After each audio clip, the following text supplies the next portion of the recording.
नाज़रीन, सीनियर सूबाई वज़ीर शर्जील मेमण चयो आहे त सिंध जो विरहाङो मुमकिन ई नाहे। दुनिया में अहिड़ी का बि ताक़त नाहे जेका सिंध जा टुकड़ा करे सघे।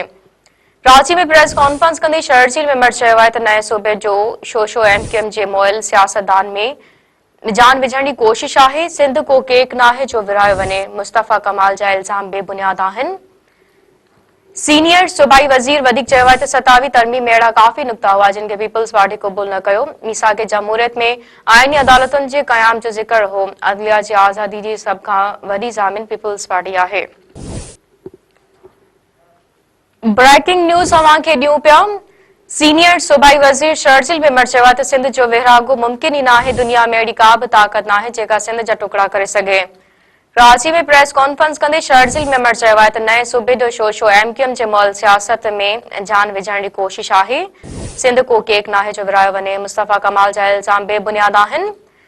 सीनियर सूबाई वज़ीर वधीक चयो आहे त 27वीं तरमीम में अहिड़ा काफ़ी नुक्ता हुआ जिन खे पीपल्स पार्टी क़बूल न कयो। मीसाक जमहूरियत में आइनी अदालतुनि जे क़याम जो ज़िक्र हो। अदलिया जी आज़ादी जी सभ खां वॾी ज़ामिन पीपल्स पार्टी आहे।